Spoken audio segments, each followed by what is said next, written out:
Week 10 is upon us. We haven't a second to waste. We have to get to the first ever mid-season awards for the NFL. But we don't live life fully in the rearview mirror. No. Philosophically, we like to look ahead to the near horizon. That's why we have our Week 10 picks upcoming for you as well with Mike Ryan, 10-Day Tony, and the fellas. Stick around. You just have to sit through like a 3-second intro here. Start the show.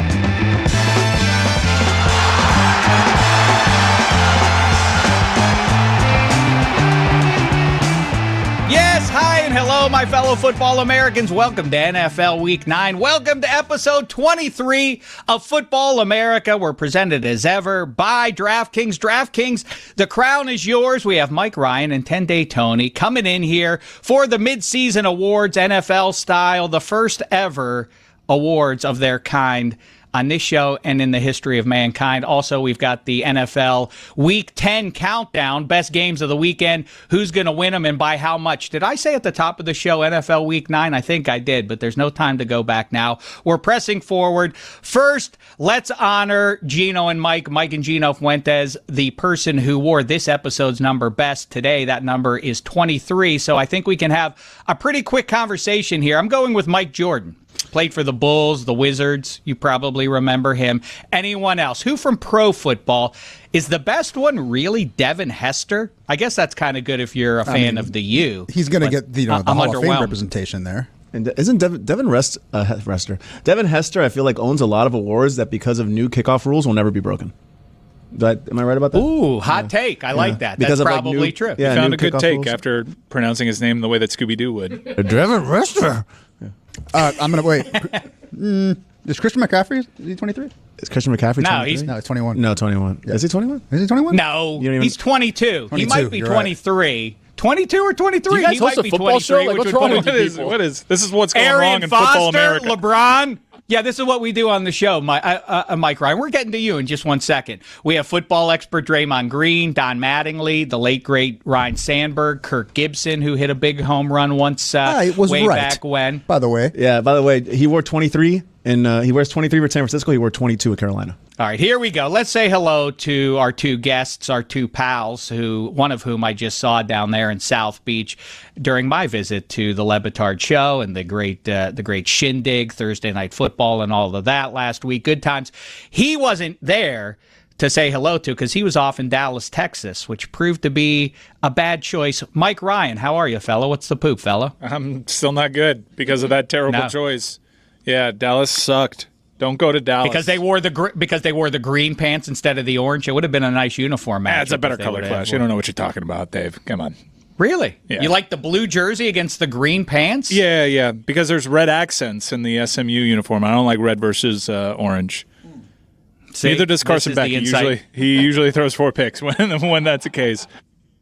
I would love to hear, let's ask 10-Day Tony this first question up before we get to our NFL midseason awards here. How are you, 10-Day Tony, and how many teams and which ones are they that are going to get a bid into the tournament, the big tournament, not the ACC tournament, from the ACC? This is a bum conference. I don't know that any deserve a bid. The champion's going to get a bid. I'd probably say 2 if I'm handicapping it. I'd probably put it at 1.5 is the number. I'd probably say 2. But, Dave, I want to know how Kendall was. A lot of people that come to the show, that come to Miami, don't end up in Kendall, especially in the hood that we were just at. How did you feel about what was going on? Oh, I thought it was. I thought the time was positively gay, as you promised it would be. Now, what you were wrong about 10-Day Tony was I was cautioned about how long the drive was going to be from downtown Miami to Kendall, and you're like, 15, 20 minutes. No, I told him it was an hour. Was an hour. At night, 20 minutes. At night. Yeah, night. Like on the way over there, midnight. Yeah, that's midnight 2 in the morning. It's 60 to 90. Yeah, but it's worth it when you get to Kendall Flanagan's. It's worth it. Trust me. Yeah, no doubt. I saw Dave. You know what? Dave was partaking. The winner heavy there was the wings. Garlic rolls. Yes. Go ahead. My guy Dave. My guy was in on the How wings. about the rib rolls? My guy was smashing garlic rolls. I saw everything. The rock and rib rolls. Rock and rib rolls. Rock. Rib rolls were great. I missed the rib rolls, but I had one of those garlic rolls, and it's all I've heard about for the last week. That Dameshek was using the privilege of garlic roll. I had one of them at the end of the night. I don't even know what you're talking about. You enjoyed the hell out of it, though. You have a salad? Yeah. Salad's great. I'm not going to apologize for enjoying food. That's one of my passions. Very quickly, Mike, and Tende Tony talking to Miami, and I don't want to obsess about what's going on with the Dolphins or with the U. It's sad times, basically, if you're a football fan in Miami, I feel like right now. But a fashion question for you, Mike Ryan, since we do drip drill on occasion, and we do owe a new division analysis. Maybe we can do that in the next week or two. Meantime, the World Series Game 7, Isaiah Kiner-Falefa infamously slides feet first into home plate, and he's called out. But everybody said he should have head first slid, but he had on the oven mitt. What if the margin of victory in getting the World Series was the oven mitt? Where do we go as a society from there? Where do we come down on the oven mitt as an amendment to one's uniform and it playing potentially a critical role? I mean, we avoided it here, but one day it's going to happen. If he did the oven mitt, it would be near impossible to know if he's actually touching the plate when it gets over. We had that technology. We had a situation where some angles where the foot was hovering over, but we know it didn't exactly hit. If it's the oven mitt, maybe the Blue Jays are the World Series champ. And therein lies the problem. Don't like the oven mitt. Outlaw it. Yeah, well, thank goodness. The one thing we avoided, what a splendid Game 7 it was in every regard, and thank goodness that we didn't decide Game 7 of the World Series on an instant replay. In fact, here, a hot take or otherwise, if they would have said, actually, the runner was safe on that play, the Jays should have said, we're men of honor. No, we're not taking it. We play on. We're not going to win the World Series that way. You know, Baseball America is taken. Oh, it is? Okay, let's stick to football here. Tende Tony, before we move, I have to say, the oven mitt.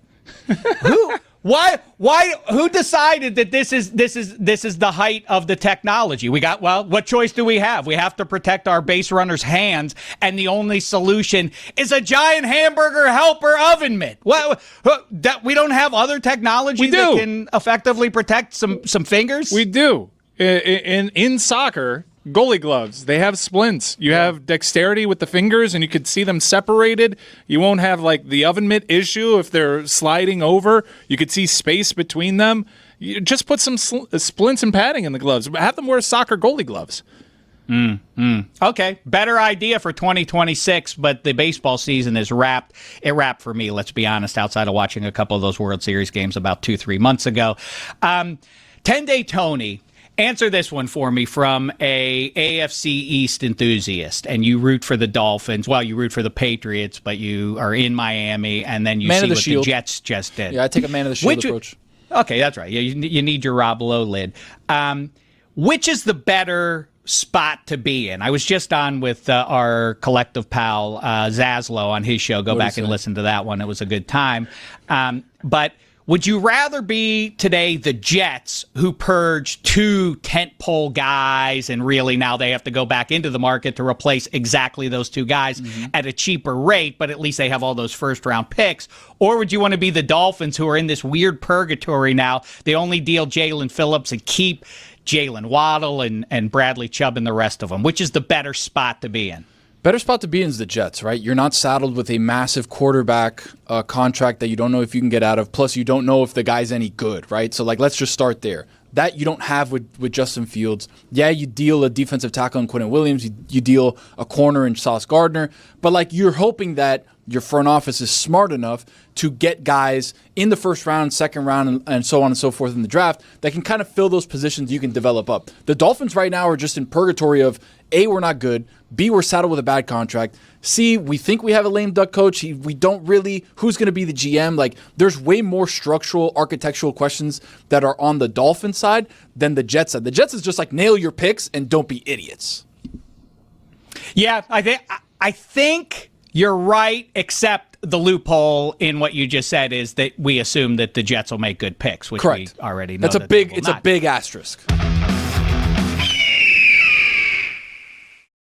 Hey there, my fellow football Americans. A quick break from Pigskin to remind you that the NBA season is officially rolling, and DraftKings' newest game, Pick 6, is the easiest way to play for your shot at big wins. NBA stars are lighting it up. Now their numbers aren't just highlights, they're your shot to cash in. Here's how it works. You just pick more or less on 2 or more player stats. The better your picks, the bigger your payout. So nail your picks tonight and don't just win, stack up those payouts. Plus, new DraftKings customers get $50 in Pick 6 credits with just a $5 entry on your first pick set. So don't just watch basketball, pick, play, cash in. Download the DraftKings Pick 6 app now and use the code Dameshek. That's code Dameshek, Dameshek. Play just $5. Get $50 in Pick 6 credits. Make the call. Ride the upside. In partnership with DraftKings Pick 6, the crown is yours. Hi there, my fellow football Americans. Fun fact about me, I like food. I have a hunch you do too. Well, listen up then. Guy Fieri's got culinary chaos on his Christmas list. Don't miss the brand new series, Tournament of Champions All-Star Christmas on Food Network. For the first time ever, superstar chef duos will go head-to-head in high-pressure, high-flavor matchups, all for charity. I should be there to taste test everything. For charity! Get ready as game day intensity meets holiday heat in the biggest culinary competition of the season. It's TOC like you've never seen it before. Don't miss Tournament of Champions All-Star Christmas series premiere November 5th at 8 only on Food Network, or stream it next day on HBO Max, or do both. Hey there, my fellow football Americans. You feel that chill in the air, don't you? I do, and I'm in Los Angeles. It's officially football weather out there, don't you know? And from tailgates to watch parties, there's only one beer to pair with fall and football. And I'm, of course, talking about my beloved Miller Lite. The light beer that's been the one beer for beer lovers since 1975. Fun fact about me, I'm a beer lover. And for me, it's still the go-to every time. Why? Because Miller Lite is the great tasting light beer for people who love beer.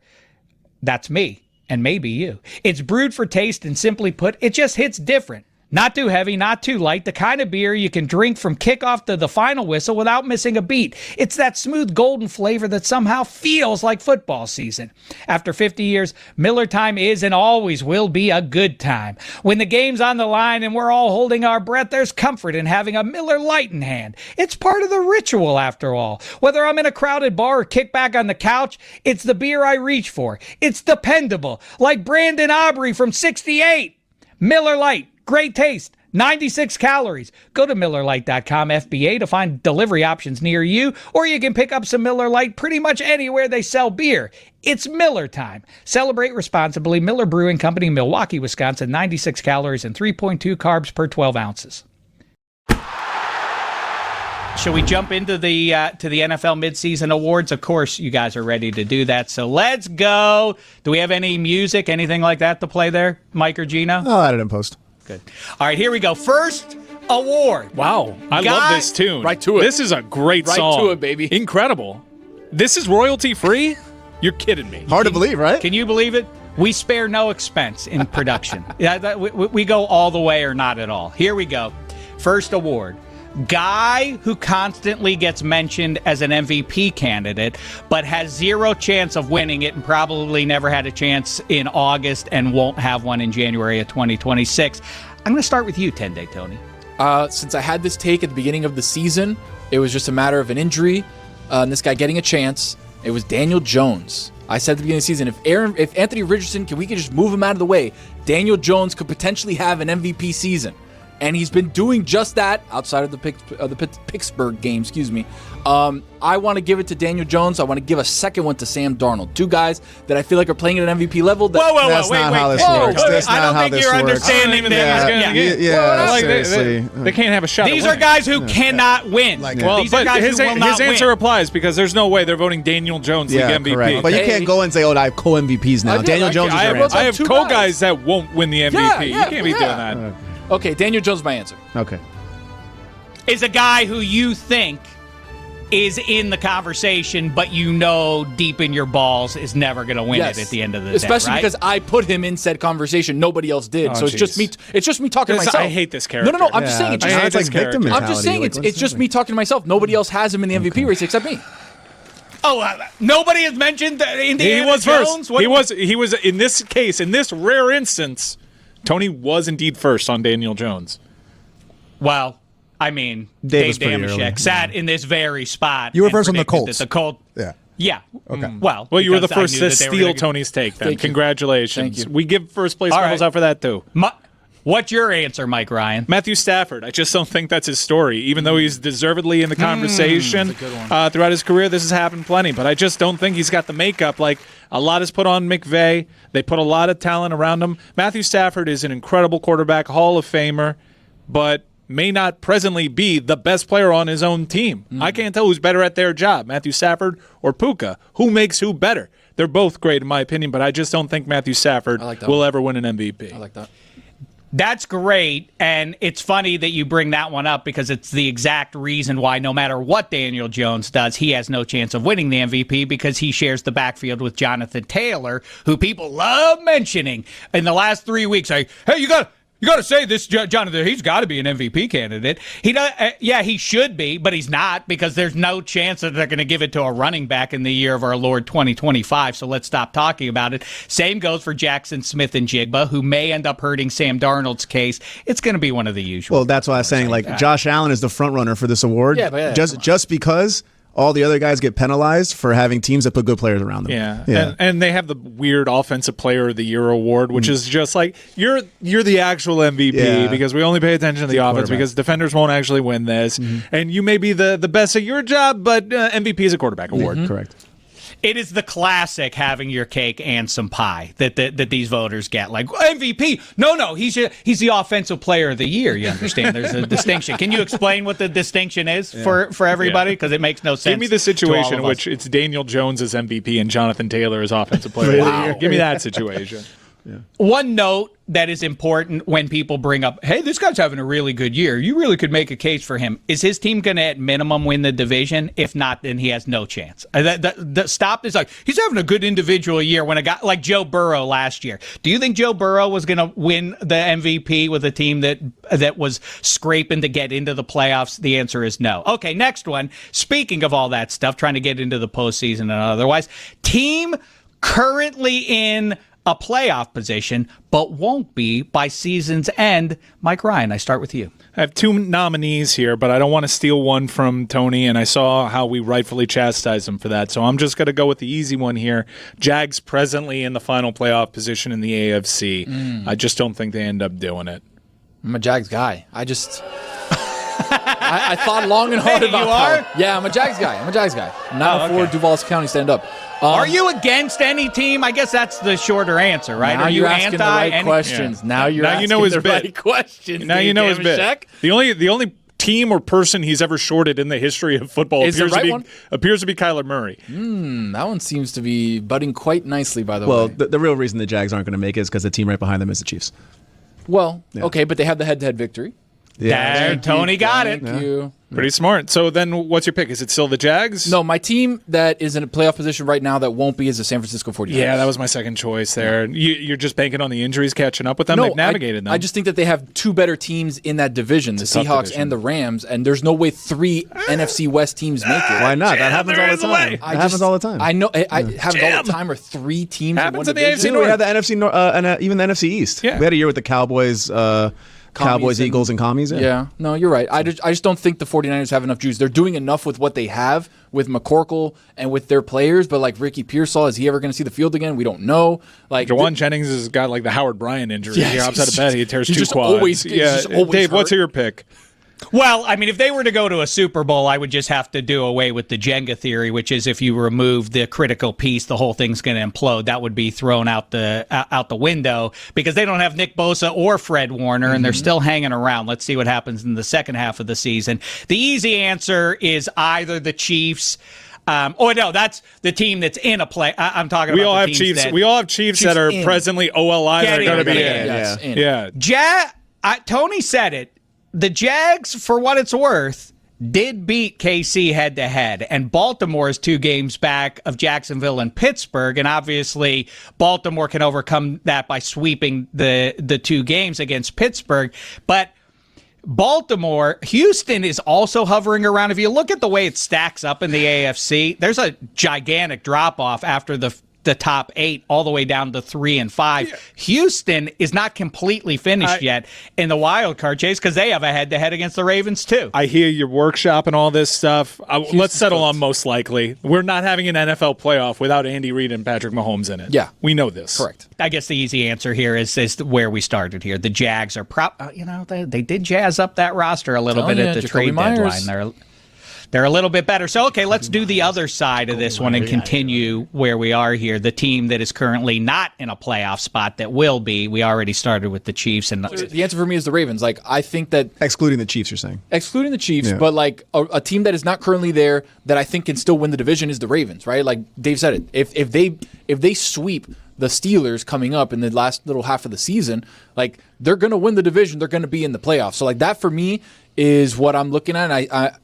I feel pretty good about the Ravens long term. I don't have a ton of conviction with mine. They're presently in last place, but they haven't had their quarterback most of the season, and I just like how they play games. I think Minnesota with their defense hangs around. It's a tough division to do it, but if you were to bet on a last place team to do it, that's the one. You lead me right into what I was going to bring up here. The Vikings, a lot of people have thrown dirt on them, and it's super weird how fast people render their verdicts, especially on young quarterbacks, and I think that's why a lot of people are kind of like, the Vikes are finished, as though J.J. McCarthy is a bust forever because he played a bad half of football after his girlfriend or wife or whatever had a baby. The Vikes are 4-4, so that then makes the Grimace Bowl that they have upcoming against the Ravens all purple all day. It's a huge one for them and the Ravens. The loser of this one is going to be in some real trouble, and it also assumes the talk about Baltimore getting into this thing assumes at minimum a split with Pittsburgh. If that didn't happen, the Ravens would really, really be in bad trouble. Another one, I know there's some buzz about the Bears, and after the way they won their game last Sunday, it kind of felt like, boy, it's 180-degree opposite of what happened to them last year with the commies, and now they're 5-3, and this is going to propel them into the postseason. They still go at Philly, at Green Bay. They're still in that miserable division, so I don't think the Bears are going to get in. Sorry if that ruins anybody's parade. All right. Next up, Mike Ryan, you go first on this one. The NFC 1 seed will be, and as a reminder, this is not an evaluation of who you think is the best team. It's who's going to wind up with the best record in the conference. How say you? I think it's going to be the Eagles. They have the head-to-head on Tampa. I'm really bullish on Tampa this year. More on that later. But I like the way that the schedule works out. I guess a big one will be Monday night when they play Green Bay. If they get that result, I think you can – I'm sure the odds will reflect this, but I think Philadelphia ends up being the number 1 seed. Tony? I'm agreeing with Mike. I think the Eagles have the best roster top to bottom. I think they haven't been playing to the full extent of what their talent is. Obviously, getting more talent on the defensive side of the ball with Jair Alexander, with Jalen Phillips. I think Fangio's going to coach them up and have them ready to play. I'm going to go Eagles too. A lot of additions there, man. Yeah. Go ahead. Can I zig a little bit where you guys are zagging? November 16th. Seahawks Rams. Big game. Whoever wins that game, number 1. Well, I mean, they play each other twice, too. So you're accounting for the split and wondering if the math's there. I love the NFC West this year, but I just think it's almost too tough that it'd be really tough for one of those teams to come out clearly ahead of the rest of the division and take that 1 seed. Everything becomes rhetorical the more you talk about as much as we talk about pro football, but have you looked at the standings in the last week or so? I think I can now officially switch over for the last 3-4 years. We've said, the AFC is where all the good teams are. No. I think it's now the NFC is now a tick better than the AFC. Yep. I mean, look, just the West alone, the heavyweights with the Niners, who we're talking about not making it, and the Hawks, the Rams and Niners is huge this weekend. One shout to the Bucs, though. They'll be their fate is determined by their next 3. The Patriots at Buffalo, at the Rams. Oof. If they can go 2-1 out of that, which is tough to do, but if they can, it's nothing but cupcakes ahead. So even if they go 1-2, they are going to have a shot at this. Aided by the bye, though. The bye came at a really good time for this team. Yeah. Okay, let's switch it over to that aforementioned AFC. Tony, you go first. Who's going to be the number 1 seed there? I think this one's going to be a little bit of a crazy take. I think the New England Patriots are going to be the number 1 seed. Solid. In the AFC. Ooh. I think that their remaining schedule, if you look at it, seems very cake, and Drake May is getting really fat on bad teams. And somehow, some way, the Patriots, I guess from last year, have just a very easy schedule. I think they're going to be able to run the table and get the number 1 seed. Cake May. I really like what I saw from the Bills, Tony. I think that they figured it out. There was plenty of reasons to be curious about them going forward, their defense, and I know they have a ton of injuries, but they got Superman under center. Josh Allen is just a demigod. They'll have another matchup coming up. Patriots probably have one of the best wins, more impressive wins of the NFL season. I'm not bucking up too much against that. I think it's going to reside in that division, but I'll edge out the Bills in this one. Yeah, I think like when it comes to what you said about New England, last few games have been kind of gimmies for them. New Orleans, Tennessee, Cleveland, Atlanta. Those are all games that beat Atlanta by 1. They had a bad loss to Vegas start the year. They beat up on the Dolphins. So I think we're excited about them right now. Going forward. Kind of like the Big Ten. Tampa Bay, you're getting fat on the bottom half of the conference. But what do you want them to do? If they're an underdog, they got the greatest underdog head coach in the league. It's arguably in the history of the league. It's not their fault. Everybody else is bad. I hear your noise. What's fascinating about this one is you would think if I told you the Bills beat the Chiefs and the Ravens, you'd be like, well, then what are we even talking about? I mean, obviously they're the best team in the conference, and maybe they are. But to Tony's point, they absolutely are in line to lose this division. The Bills' path the rest of the way is way rougher than what Drake May and company have. I'm going to stick with the Bills here because they're my preseason Super Bowl pick, and I'm nothing if riding with the guy in the mirror as a vain person. Next up, Mike Ryan, QB you want for the remainder of the season. Now, if you want to go easy with training wheels, I'll give you Patrick Mahomes. Or even if you want Mahomes, is there somebody else who you might want under center for these big games? I never go easy, and I already gave Josh Allen his flowers, so I'm gonna play the hits here. I'm going to do Wonderwall right now. I want Baker Mayfield. Yeah, in the boys, too. Baker Mayfield. Bold, and I like it quite a bit. We agree it's not Jared Goff, though? For real. Yeah, for real. Isn't that ultimately that remains the limitation for all the flowers he deserves to have gotten over the last couple of years? Give me a warhorse. Mm-hmm. And now Baker's entering warhorse territory. Mm-hmm. Stafford, too. Like, I don't want it easy. Speaking of warhorse, that's my guy. Is that your guy? Stafford. I'm leaving Mahomes. I'm leaving Josh Allen on the shelf. Obviously, those are the two answers. But outside of those top two, I want the old warhorse, the guy who's been through everything and everyone and seen it all, done it all. Give me Matthew Stafford. You're not surprising him. Tony and I are in lockstep. Come on, baby. I go Stafford too, and I go Stafford over Josh Allen as well. Stafford's done it. And the other thing is, he is maybe the most eternal guy of the century, as much as that paradox can be true. He's only 38. It seems like he's been in the league as long as Tom Brady was in the league. He's an old 38. He's been around forever. He's a warhorse. I guess he is. Didn't look old last week. Okay, yeah. I'm going Stafford. Mike, you want to throw one in? Me and Gino were discussing like Sam Darnold. But then, Josh Allen.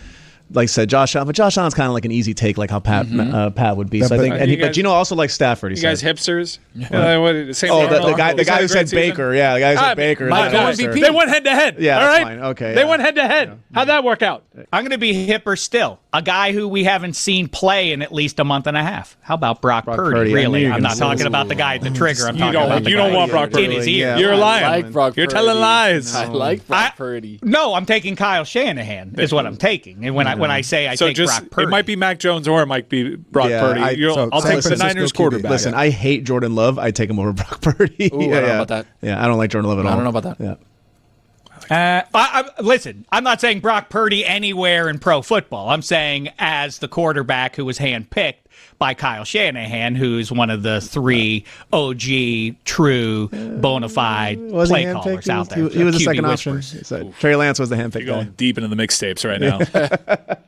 Trey Lance was the handpicked team. Guy. I just wanted to throw it. I wanted to be hipper still. Okay, team you'd least want to be rooting for right now. I feel like you guys kind of answered this one before we got into the midseason Do you listen to our show? Proper. But Mike, take this one away. Everyone else has Dolphins. We can check that. I learn from me. I am so happy I don't have to root for the Cleveland Browns anymore. And I am especially loving that I don't have to root for them this year. As someone that is fully recovered from their Browns fandom, it's the Browns. Really? Yeah, they're in way more dire straits than the Miami Dolphins are. Really? You want to talk? You mentioned Tua is an albatross of a contract to get out from under. Their guy, you forgot about. That's how bad theirs is. He doesn't even show up to the facility. That guy, yeah. But the checks keep getting sent. Mike Fuentes called me and Joey Molinaro, fellow Steelers fan, out earlier this week on the jerk list for being overly negative as Steelers fans, first place and all of that, and the history. 5-3. Who are we to complain? Well, whatever. I mean, fine. I know what the history is. I get what I say. I said, 5-3. I do like to periodically remind myself. And it's nice the way that the U.S. map sets up with Cleveland so close. Like, it could always be worse. It could always be worse, Steelers fans. You could root for one of those teams in Ohio. It's clearly the Browns. They are way worse off than the Jets, and the Jets are an ongoing embarrassment themselves. Browns to the left of us, Ravens to the right. Here we go. All right. Good one for Mike Ryan here. Best single getup of the season so far. Single uniform, not uniform matchup. Well, it's tough. We delved into the uniform matchup in previous episode. If I had to pick one from those two, I'm going Bucks throwbacks. Here's why. Slight knock on the Seahawks because with the new Nike pant, it's hard. I love it when it's a sparkling silver pant with that Seahawks look. It's a little dull for the Seahawks look. The helmet has beautiful flints in it. I want the pants to reflect that. So I'm going with the road throwback whites unveiled by the Tampa Bay Bucks this season. That was an incredible looking game, Dave, between Seattle and Tampa when they donned those bad boys. I just love the road whites. I like that you call it pant.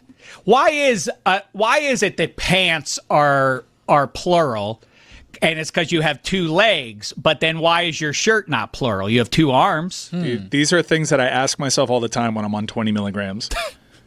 But isn't it a question of like the pants? On a pair of pants, the feature part is the extremities, where on a shirt, the feature part is the torso area. Especially where Dameshek's concerned. Yeah, guy. I just always say it to get I'm a rise no Matt out of people. Khalil. No, but it's correct. I like it when people call it pant. But you know what? Oh, that's a good looking pant. You sound like a fashion aficionado when you say that. Yeah, you kind of. It's kind of you're a little elevated. You talk like it's a little Down like to people. Jeff Goldblum. Like, this guy must know something. He doesn't call them pants. It's like he calls them like pants. the guy who talks a shirt. Oh, I have a bunch of T-shirts. Some guy goes, I have a bunch of pieces. Ooh, you're a little, little more. It's how you come off as it's how you come off as intelligent without actually having to be. Yes. Oh, these are some nice pieces I like here. Makes you sound smarter. All right, we'll skip uniform matchup because we have kind of covered that. Tony, that was a universal winner. Yeah. I mean, there was no way. Tampa Bay Seattle's my best uniform. Yeah, you matchup. mentioned both. Yeah, There's no touching it. Yeah. There's a huge gulf. I think second place is also Seattle against the throwback commie uniforms because why? The Seattle uniform was there. It's great. Yeah, for me the best getup of the season, Kelly Green Eagles. I just love the blue with the gray pants. I love it. Also, it's green. Good job. It's Kelly Green. The ugliest green. And also, no mention of the Denver Broncos Orange Crush. I mean, paired against we've talked about the layered onion that is the Cowboys uniforms. Doesn't make any sense, but when it comes to contrast, can look like $1 million. Now that you mentioned that, how did you feel about the Cowboys' singular red stripe on their helmet? Look, the uniform, liked it. the uniform makes zero sense. Why not throw a red stripe on there too? Let's have fun. Well, let's just go crazy. Here's as we've discussed. If you're going to do that, if you're going to go like half-ass with the red stripe like they did in 76, then go all the way and go flat finish on the pants. The shiny pants is what made it look like just a mess. Like, what, did you guys forget? Did your equipment manager forget to pack the correct pants or something like that? Because they just did not match at all. I'm sorry, the correct pants. Yeah, it's pant. Yeah, I actually I was in Dallas and I did like a whole thing at the facility, the history of the pant and why the pant is that color. And your eyes don't deceive you, Dave. Like year to year, the color changes because the material changes. And they also go out of their way to make the hue closer to the original. And some years they're like, we'll just make it a little bit more silver this time. They're messing with us, pal. Wow. And then sometimes it's this faint turquoise. It was for like 10 years, and then they amended that. It's not even blue. It's seafoam green. Right. It's seafoam green. It's not silver. Light blue. It's not blue. It's a green. I love the Seahawks. I love the Buccaneers. I like the Eagles a lot, but the 1960 throwback is superior, so that's not on my list. The best throwback that's out there that we see once in a while, Pat Patriot. Yeah, the Patriots red is number great. one. That's a great one. Pat Patriot, boo. All right. Terrible looking helmet. Looks stupid. Boo, boo. Bradley's not Hiking here the for this ball. discussion, so we can't really have it. I was going to ask who's the most handsome football American. Kevin It occurred O'Connell. To me, Oh, that dude can wear a hoodie. Yeah. It's Kevin O'Connell. I was talking about this show, but Oh. you're talking about the most handsome say football McVay. American. McVay's chest. McVay's no, chest, Vay. dude. McVay's Dude. chest in a He's Under Armour? Come it's on. sometimes you don't want to do the upper chest workout or the wide chest, But he does, dude, dude. you got to do My it. guy is in early on Yeah. Mondays, Yep. buddy. That's chest day. Yep. He's there. Yeah. He's getting it in. McVay. Yeah. Oh, My McVay, guy who is out there. canceled? My Yeah. guy's out there like No, this. no, He's it's ready. just the chest, dude. Yeah, the chest is And nice. LaFleur, immaculate fade. Oof, that fade is perfect. Yes. I mean, that's what all That- they were doing on that staff Chest. in Washington Chest was and like, fades. hey, who's your barber? Who's your chest guy? exactly. And McDaniel never I showed think up. it Yeah. fascinating that Mike Fuentes and Mike Ryan park their cars in the same garage, but that's what I find off-putting about Matt LaFleur is the styling of the facial hair. It's very precious. I'm Mike. I can tell that's what you do too, but I don't. But it ain't. I for don't me. shave It my ain't own for me. face. I don't. I go in every 8 Pretty days, precious. and someone just gets it at the same length. Yeah, this is bullshit. Like, Yeah. By the way, shout out to Dave Canales. He might be on the handsome coach list too. Yeah, he was trying to wear a hat, and you know what? I didn't hate it. yeah. Young up and comer, Dave Yeah. Canales. Yeah. Okay, let's wrap it up here then with two answers. Tony, you go first. Team that's going to lose Super Bowl 60. The Buffalo Bills. Ooh, okay. I think they get past the hump of Kansas City. I think they get to the promised land, but they can't get in because another team is in the way.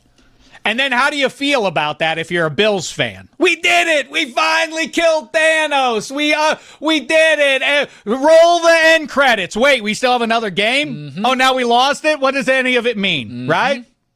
Exactly. You don't feel satisfied if you're a Bills fan if you don't get the Lombardi, even if you do vanquish Mahomes. Mike Ryan, how say you?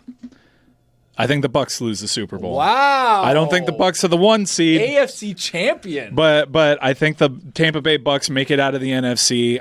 Even though that Philly game got away from them, they made some special teams plays. I don't think Philadelphia wants to see Tampa in the playoffs. I really don't. And I think guts, guile, and a little bit of Baker Mayfield. Wow. And getting healthier at the right time. CMB? I think that the Bucks are built for this, man. How great is Baker Mayfield to watch? It's a universal, beloved truth on Sundays. It was a bye week, and something was missing. It was Baker Mayfield, America's quarterback. Did I mention that the Browns are an ongoing punchline? Baker Mayfield has jumped to the very top of that list. Also, the guy they traded to replace Baker Mayfield is 1A to that answer there. Mike Fuentes, you want to jump in here? Actually, no. You don't want to pick a Super Bowl loser. No, Okay, I mean, you're just winners Because only. I just feel like if I say the Bills again, I'm just going to come off as a hater. Well, we can just skip right past Actually- you since you didn't have an opinion. No, Yeah. you Yeah, punted that's on fine. that. No, I'm good. Dave, I'm All good. right, kick it I have on a over to fun you. one. Here we go. No one's mentioned this team yet in either direction except that they hate the quarterback. The Green Bay Packers are going to lose Super Bowl 60. Interesting. I have a ticket. I have a Super Bowl winner ticket on Green Bay, but I don't like how they approach these teams that are not good. They have a very much of like a play up to competition mentality and then play down severely to competition. Yeah. Also, they just lost. Well, then maybe I got their most great news important for piece you on because they're offense. not going to be playing any bad teams come playoff time. Yeah. Well, That's true. Right? They might be built for it. It's funny you got them losing the Super Bowl when they're not even going to make it. That's crazy. Yeah, listen, I'm bold if nothing else. All right, let's bring it home now. The team that's going to win Super Bowl 60, Mike Ryan. I don't think it ends in heartbreak for Buffalo. I think they get past Patrick Mahomes, and I think they get over this hump. But I Wow. think Bills Bucks. I mean, Electric Super your Bowl. kids better be going to bed at 6:15. They don't Electric. need to be seeing this. It's whoever has the ball last, and I'm betting on Josh Allen to have the ball last. Do not leave more than 4 seconds for Baker Mayfield.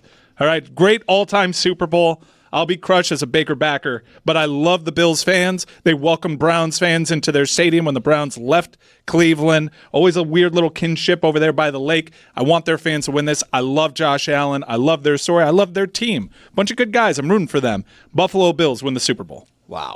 Well, I already said Bills are going to the Super Bowl, so that gives away my answer. I think they are going to beat the Green Bay Packers in the Super Bowl. Of course, the best Super Bowl would be, for one that is realistic still as we sit here midway through the season, is Bills-Lions. If those two fan bases could go up against each other, but also Packers-Bills, two delightful fan bases as well. What a gay time that would be in Santa Clara. Tony, bring it on home here with a good one. Guys, I think the villains win again. Eagles beat the Bills in the Super Bowl. Tush push is all over the field. They can't stop it. 4th down and short, doesn't matter. Jalen Hurts scores an octopus based just on the tush push. Scores a touchdown, scores a 2-point conversion. Eagles repeat again.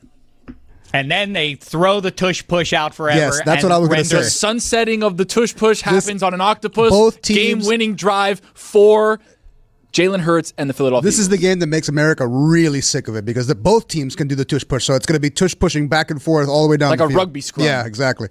That's exactly right. That's what we talked about. The tush push is weird because as it now, everybody has their version of it, almost everybody, except the Chiefs. I think it's going to cost them a game in January, finally. Everybody. It's not like they're seeing it here and there. Every team can do it to them, so it's a competitive disadvantage that they refuse to give it to 15 or anyone else on that roster to do it when it's available to them, and I think you're absolutely right. It's not as bad as ending a season on a replay or something like that, but it's going to be real bad if the Eagles win it, leaning on the tush push, and then they throw it out the window. Like, what are we supposed to think of the Eagles at that point? Wait. The rule that you've done away with because you thought it was unfair. They get to keep their Lombardis though. It's a little murky, right? It is, but again, if you don't like it, stop it. Yeah, they're getting it in before it's banned. Don't like it, stop it. That's my simple answer. It's not like they're doing it while it's banned. You banned it after. Yeah. No, I get it. I just think it's going to be unsatisfying. We're going to be like, yeah, but you wouldn't have won if you hadn't had that dumb play that everybody has agreed is now stupid, and so enjoy your Lombardis. But Dave, I think history is littered with stuff like this. Like Michael Jordan, the way he used to guard people, they had to outlaw it at the end of his career because you couldn't do that. Shaq and the way he, Eventually, this stuff gets outlawed because people are so good at doing it. Yeah, this is a real across sports. If happens. A, then this thing would be B situation. Yes. Yeah. All right, 10-day Tony, Mike Ryan. What a pleasure times two. Thanks so much for joining on the midseason awards. I think these went swimmingly, and I think we should do them again next year. Glad to finally be joining you when it's okay to be having an MVP conversation. Right? I kept jumping the gun, and now we finally decided midseason we can hand out some hypothetical awards. Got to get over the peak of the halfway point in the season. I'm sorry to leave on a sour note. You were wrong. The Hurricanes definitely should have worn the orange pants. Dark green versus dark blue. I say it was just regular blue, not dark blue. You might be colorblind, pal.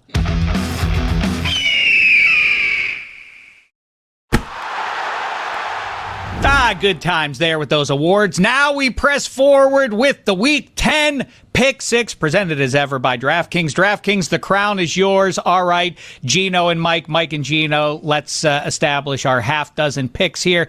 I'm going touchdowns mostly here like I have been. We've got to conquer the beast. We must get that $1 million already. Starting off with, I know I just said bad things about you, Jared Goff, but I do like you to throw more than 1.5 touchdown passes. You've done so in 4 of your last 5. Why not do it again? Sam Darnold, same deal for you, 2 touchdown passes or more. He's done that in 3 of his last 4. How about this? Marcus Mariota for a single interception. Great bet, of course, right? If a little negative. Michael Badgley over 7.5 kicking points. And there are those touchdowns I promised you. Derrick Henry. He's one of those cats who feels to me like he gets into stretches where he scores a lot of touchdowns. He did that last week. He continues that role this week. And a guy who's about as dependable as it gets at getting into the end zone. Jahmyr Gibbs. Any issues, fellas? So I don't love betting interceptions in general. Even like I know he's a backup, I know he's Marcus Mariota, but it's just whenever I seem to pick or depend on an interception, it almost never works out. We have bad human being stuff. Is that what you're worried about? I don't know what it is. It's like Tua Tagovailoa, right? Our homegrown quarterback here leads the league in interceptions. He throws them in bunches. Yeah, whenever I decide, you know what, we're gonna try to make some little quiche off of Tua interception. He never seems to throw it. So if it's a dependable thing, I don't know. Because, maybe I'm just not hoping for the negative, but okay. Yeah, replace it then. Yeah, that's my only good. My replacement would be Devontae Adams touchdown. Puka Nacua a little bit banged up.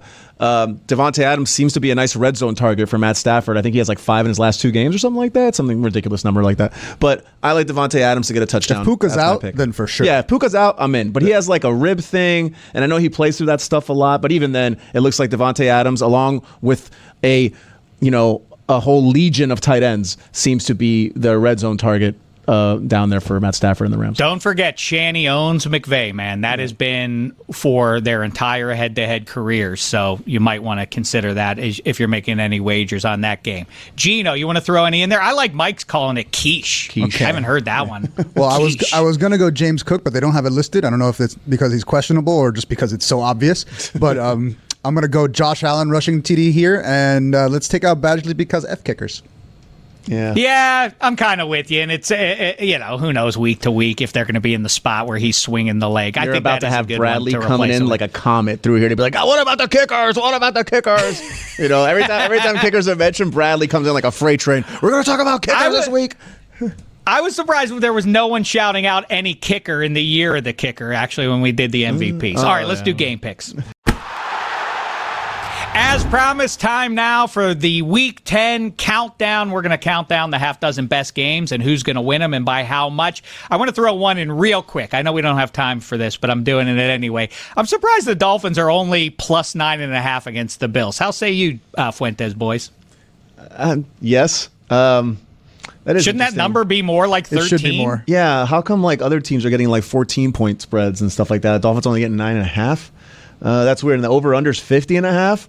I could see this. James Cook can't be worth that much, yeah, right? I could see this easily being like one of those like 42-8 games, and it just misses the under. Like the Dolphins get a late touchdown, late 2-point conversion that doesn't matter, and it's like 42-8 finally, just missed the under. Because part of the thing is that they haven't changed the guy like leading the team on the field. They just changed the GM, and they've made the defense worse actually by trade. So. It's one of a number of funky numbers to my eye. I'm not a bookmaker. I don't know if I've mentioned that before, but nevertheless, some of these stand out as weird. I mentioned the Grimace Bowl at the top of the show, and Baltimore and Minnesota, purple, and more purple. The Vikings at home, talking about a weird number, plus 4.5? What did I miss? The Ravens are now world beaters again because they won a game last week? Maybe they are. Mike Fuentes, where do you land on this one? I mean, that's a big Lamar Jackson effect, right? I mean, sheesh. And he came out, he really slang it 4 touchdowns against a terrible Miami team that couldn't do anything. Brian Flores is going to send the house on every play, which might be a good thing for Baltimore if he's picking the defense apart. You kind of perplex me here, Dave, because it's true. Why is that like that? I guess J.J. McCarthy, they don't have a lot of faith in the kid. I would, though, however, am going to pick Baltimore. I mean, that defense for the Ravens, I know their pieces are back, so they're a different defense than they were 3 weeks ago, but still, they have not been, over the course of a half season, world beaters, plus 4.5 because they're playing J.J. McCarthy, who looked good last time we saw him. Yeah, but I don't know. That's a weird game. I probably would pick Baltimore just because I feel like Lamar Jackson can do Lamar Jackson things. But honestly, if I was like putting my money down, I'd probably stay away from these. Well, you can put your money down on there. By the way, from quiche, Mike Fuentes goes slang. Lamar Jackson slang the ball. I'm not sure. I don't know if that's the correct. Why is it slunged? He slunged it? I'm not sure. He threw the ball really well. How about that? 4 touchdowns against the Dolphins. Tell you this much. Whichever of the 2 Twin Cities this game is played in, the home team is going to wind up on the right side of that plus 4.5. I don't know if I'm willing to call them an outright winner, but I think that number's too big. Next up, I would, however, take the under on that because I think that Minnesota defense is going to make life pretty difficult for Lamar Jackson with all the blitzing. And I think Baltimore is going to make their defense is probably going to make life difficult for J.J. McCarthy. So I'll take the under on that. Maybe, but, the secondary of the Ravens, Kyle Hamilton's existence notwithstanding, is their liability combined with their pass rush. So I could see, the Vikings actually having a big offensive day. So from the Grimace Bowl, we go to the Grimacing Fans Bowl. Boy, this is an all-timer. And I feel real sad for Browns fans. Not really, but the Browns are playing the Jets. I feel even worse for the Jets fans because they're at home, are the Jets, and they're 2.5-point underdogs to the Cleveland Browns. You can't get any lower. This is very, very sad stuff. Gino Fuentes, who are you taking in this all-time mess? I'm taking Cleveland here because the Jets just traded away 2 key defensive pieces, and that might have been their only advantage in that game. Yeah. And I think Cleveland's probably going to run all over New York now. That's my answer. A big win for Dylan Gabriel. I'm gonna pick the Browns too. I'm going with a final score of 2-0. Yeah, it's going to be bad. It's going to be hard to watch. Wait, do the Jets cover? I'm going to take. I mean, we'll flip a coin. I mean, this is slowing down to look at a car wreck kind of effect, right? I mean, who can tolerate this game? I'm glad it's in the early window and the Steelers are on in primetime, so I can really look at this one for a fair percentage of 3 hours here, so I can sit there and laugh and feel better about my team. Next up, I've got. I guess I should make a pick here. Yeah, I'll take the Jets. I don't know. How could if you're putting money on this one, if you're looking to have your quiche on Sunday night because of this game, I don't know what to tell you. Looking to some help. Next up, the Jolly Green Giant Bowl. It's the Eagles. It's the Packers. The Packers at home -2.5 total at the time of this recording. 44.5. Mike, how say you? I'm gonna take the Eagles in the points here. I think the Tucker Kraft injury is one that their offense is gonna have a tough time rebounding from, and I don't think the defense is that good. I think the defense has been kind of like wishy-washy all year. Philly can be very methodical. They beat you up inside, so I'm gonna take Philly and the points. I think everybody, when they look at pro football week to week, you react to what you just saw, and so people are a little down on the Packers because they lost at home to the Panthers, but of course they're human beings, and they could look at the schedule and say, at Pittsburgh, huge for Jordan Love versus Aaron Rodgers and LaFleur and all the rest of it, and then on the other side, we host the Eagles. All we have to do is get through the Panthers. They overlooked the Carolina Panthers. That cost them. They get right this week. They win that game outright. Gino, any thoughts on that one? I think the part of that Micah Parsons trade that stands out is that they made their interior defense weaker when they did that. And now Green Bay, like the way you beat the Philly defense recently is with the tight end down the middle of the field, and now Tucker Kraft's gone. So I'm going to go with Philly as well. Okay, next up, I mentioned the primetime game. It's the Pittsburgh Steelers against the Los Angeles Chargers in SoFi. The home team is laying 2.5. I'm going to take the Chargers in this one, easy peasy. I know the offensive line is in tatters, and the pass rush should feast for the Steelers, but I'm taking Justin Herbert in this one to outscore Aaron Rodgers. Mike Fuentes. I'm taking Pittsburgh just because that'll basically be a home game for your Pittsburgh Steelers in Los Angeles. Kind of will be. Yeah, I don't think I'm going to be in attendance. A lot of people have asked me. It's so hard getting out of SoFi, especially late on Sunday night. Next up, a team that plays in SoFi Stadium, except they're up in San Francisco, or Santa Clara, I should say. Here's the other crazy line out there in my book. The Niners are +4.5. What are we talking about? The Rams are great, but they're not that much better, are they? Especially since the Niners own the Rams in this head-to-head coaching situation. Gino, which way are you leaning? I'm going to take San Fran here just because I think it'll be closer, like you said. But I'll take the over in this one because these two offenses, even if it's McCorkle out there, they just light up the scoreboard. I'm taking the Niners for the reasons I said. Shanny has owned McVay throughout their careers. Lastly, number one here, it's the Pats, it's the Bucks, it's the Tom Brady Bowl. Buccaneers laying 2.5. I'm going with the Buccaneers at home. Mike Fuentes, bring it on home. I'm also going to take the Buccaneers at home. I think this is probably one of the last really competitive games the New England Patriots are going to play, and I think Tampa Bay's going to take advantage of it coming off the bye. All right, we had a lot to go. That's why our voices sounded like they were at 2x speed, because we were talking a little more quickly, because we had a grand time doing the midseason awards. Thanks to 10-Day Tony and to Mike Ryan for making the time for that. And thanks to you for sticking with us here on Football America. Keep spreading the good word. Make sure you're downloading it, subscribing, all the rest of it. And until the other side of NFL Week 10, thanks so much, Football Americans. It's been a thin slice of heaven.